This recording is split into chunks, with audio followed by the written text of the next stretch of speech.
নমস্কার দাদা ভাই। বাবলুর দাদা বাবলুকে কি জিজ্ঞেস করছে শুনুন, আর বাবলু কি বলছে শুনুন।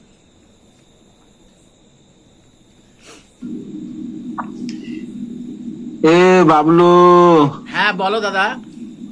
বলছি তোর কাছে একটা সত্য ঘটনা জানতে এলাম, সত্য করে বলবি। হ্যাঁ বলো। তুই সব বিষয়ে নিমন্ত্রণ করলে নিমন্ত্রণ খেতে যাস, বিয়ে বাড়ি কেন যাস না? দাদা তুমি এইটা আমাকে প্রশ্ন করো না দাদা, এইটা আমি বলতে না, পারবো না। তোকে এই কথাটা বলতেই হবে। তোমাকে শুনতেই হবে। তাহলে শুনো, বিয়ে বাড়িতে, বিয়ে বাড়ি হচ্ছে শুভ বাড়ি, শুভ লগ্ন, শুভ বাড়ি।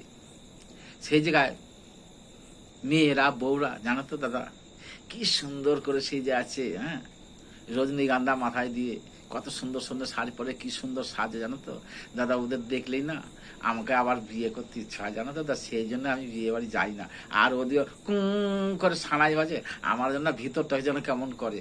আর আবার আমাকে যেন তো ওই সাজা দেখলে, মেয়েগুলো সাজা দেখলে, বউদের সাজা দেখলে না আমার না আবার বিয়ে করতে ইচ্ছা হয়। তুমি কি চাও দাদা আমি আবার বিয়ে করি? সেই জন্য দাদা আমি বিয়ে বাড়ি যাই না।